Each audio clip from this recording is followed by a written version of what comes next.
Am I the a-hole for telling my son I was disappointed after he and his wife lied about my grandson's birth date? My son, 23, and his wife just had a baby boy. Everyone is overjoyed and excited, but there have been some issues that has risen recently. When my daughter-in-law was pregnant, I suggested that I host a welcoming party for my grandson right after she got discharged from the hospital. I've made arrangements and even emptied a room for them to stay, but for some reason she was against it and said she'd rather spend the first few weeks at home with her newborn. Not only that, but she said no to the welcoming party. My husband and I talked to my son and he said we'll see. But just a couple days ago, we found out that my daughter-in-law had given birth 2 weeks ago, and no one knew about it. My nephew told me and I immediately called my son, and he confirmed it. He and his wife lied, then hid the date of birth from the family. I told him this was not acceptable, lying just because they didn't want a welcoming party and love and support being given from the family. I told him I was disappointed because 1, he ruined our welcoming for our grandbaby, and also I invited family members and they're all rightfully disappointed as well. He said it was his last resort after I kept pushing and made his wife uncomfortable, but that was not appreciated because we were just trying to celebrate the new family member in a proper manner. We had an argument, and he ended a call upon saying I ruined his joy for his newborn. My husband started texting him since he stopped replying to our phone calls, and now is threatening to block my nephew for tattling. But I think that my nephew was decent enough to inform the family. Otherwise, God knows how long my son and his wife were going to hide their son just to keep us at arm's length. We've always been kind and welcoming to my daughter-in-law and her family, so I don't know why she would do this and disrespect the family like that. On the other hand, some family members see it as a justified action because we insisted on a party. P.S. Some folks, I'd appreciate it if you leave my nephew, male 24, out of this conflict, because he's not part of it. Now for the top comments. Welcoming party is a nice way of saying exposing a newborn to all sorts of disease during a pandemic. You're the a-hole, always and forever. You are not entitled to put this child in danger. Edit. The people talking about the danger to and exhaustion of the mother are 1,000,000% right. I'm sorry for not including it. Honestly, where I'm from, you don't visit a baby until it is past 2 weeks, not to give it or the mother any disease regardless of the plague. Even 2 weeks is when you're really close, like a close cousin. For real. My mother-in-law forced a surprise welcoming party on us, but she at least had a basic decency to wait 2 weeks. It was still hell though. Edit. For those asking, no, a welcoming party is not actually a real thing. Everybody but her called it a baby shower. Only her family, who I had never met, was invited. I say hell because I was still bleeding heavily. Had a tear in my labia, my breasts were excruciating basketballs. Hadn't slept in 2 weeks and spent most of the time alone in a bedroom trying to figure out breastfeeding. You're the a-hole. It's not about you. Also, she was against it and said she'd rather spend the first few weeks at home with her newborn. Not only that, but she said no to the welcoming party. My husband and I talked to my son and he said we'll see. Mom said no. So you went behind her back to your son, which is disrespectful and insensitive to her wishes. And he clearly wasn't on board either. It sounds like they felt pressured into lying about it after you were so insistent on a party. Also again, he ruined our welcoming for our grandbaby. Wrong. You ruined the welcoming for him and his wife. You should feel horrible for that, and for putting them in that position to begin with. They obviously pushed it so hard that son and daughter-in-law were convinced they would just be there waiting at the house when they got home from the hospital. Opie needs to work on respecting boundaries if she ever wants to have a close relationship with her grandson, and will have to get used to a lot of disappointment if they continue their a-hole behavior. 100% and Opie, you're the a-hole. I'm a newly postpartum mom, and my mother-in-law boundaries dumped, and my baby does to death. So much that we haven't asked her over in 4+ weeks and she gets very limited information. We also didn't tell anyone we were in the hospital the first day. It was glorious to concentrate on the task at hand without people constantly berating us. Babies don't belong to grandparents and you can't make demands / act entitled to someone else's child, or treat people however you want. Just because you want something or think it should be a certain way doesn't make it true. You'd be wise to love them the way they're asking to be loved and respect some boundaries. Next story is titled, Am I the a-hole for being hostile and rude to my sister's boyfriend over a joke he told my wife? My sister, 26, brought her new boyfriend, 30, over to our parents' house to meet him for the first time. My wife and I came as well. We met the dude. He seemed okay-ish at first, but he then started asking weird and personal questions. My wife had breast cancer and got a single mastectomy last year. She told the story to my sister's boyfriend and he was like, "Oh." Then he stared at my wife briefly, then playfully said, "Without even asking, I can pretty much tell which one got a blow." We were floored. My wife could barely keep a straight face, and she lied so she could leave the table because she was literally about to tear up. I just looked at the dude and said, "Are you serious?" And he said, "What? I was just joking, bro." I started asking him to explain the joke to me, and he just stared.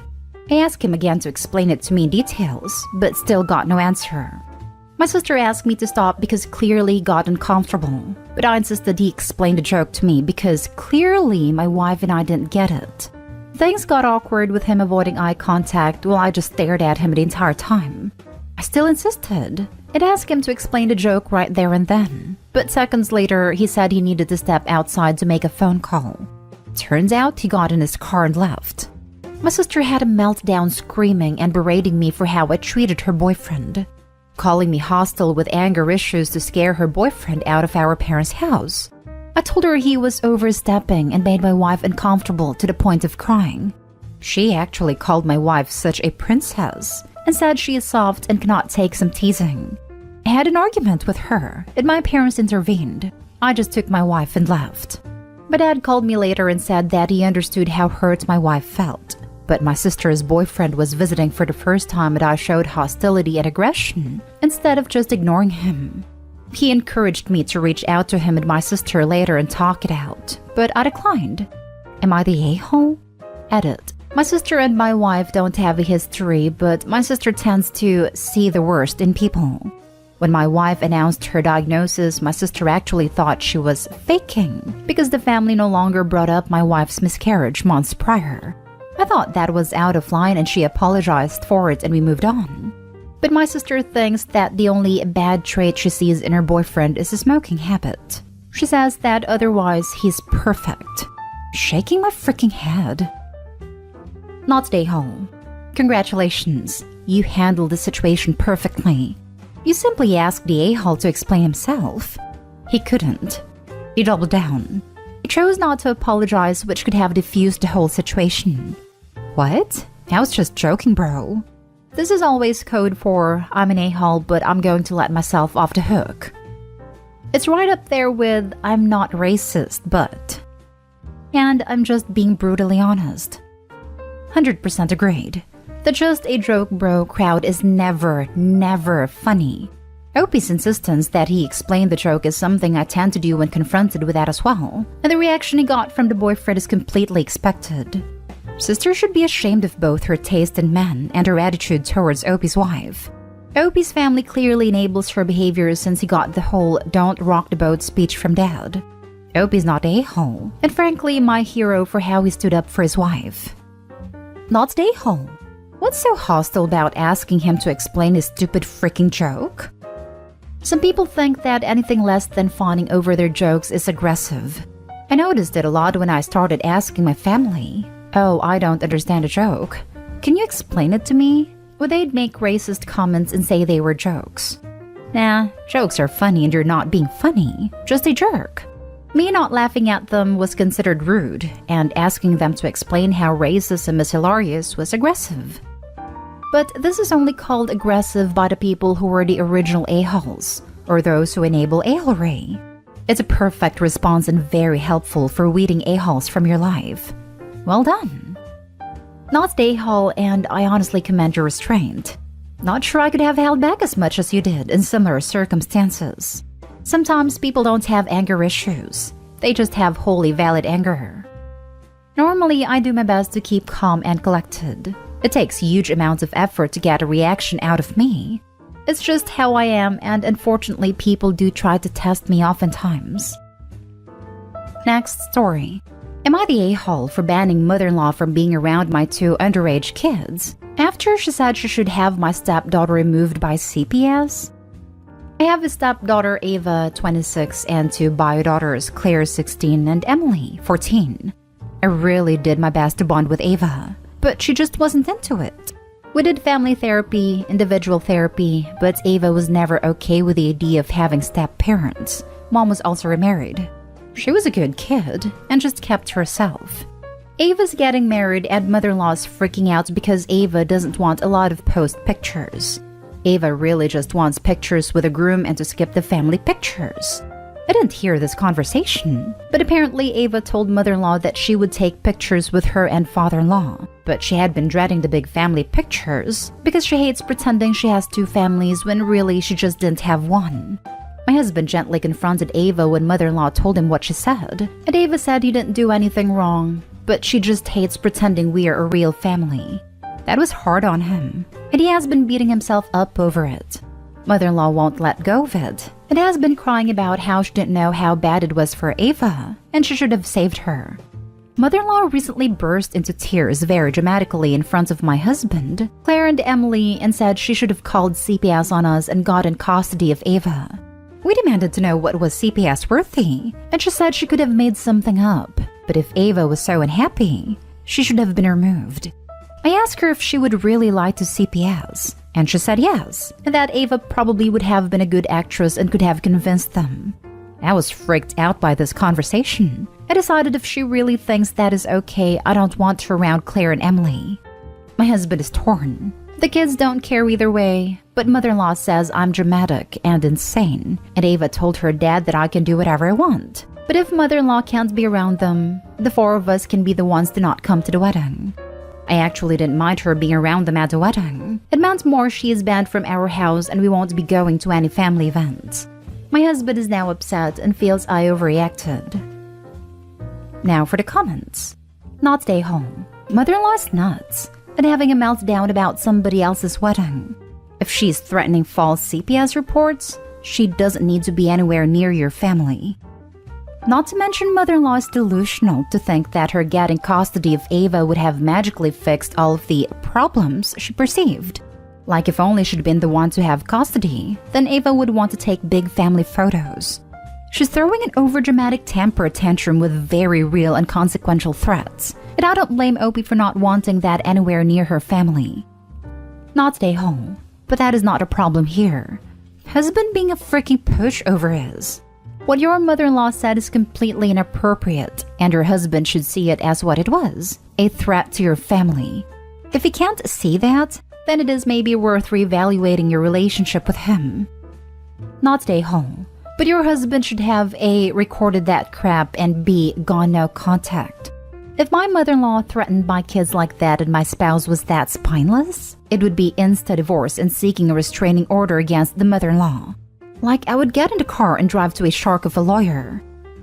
Not stay home. You're being dramatic and insane? She's the one saying she should have lied to CPS, and acting like that would have been a reasonable thing to do. Threatening your daughter-in-law with CPS, even retroactively, is the nuclear bomb in family relationships like this. Also, I personally find it morally repugnant to use an agency that exists to protect children in legitimate situations of neglect and mistreatment to manipulate or enact revenge on someone else. That's pretty much fraud and theft of those resources. That is what she's casually suggesting was the right thing to do here, which is horrifying.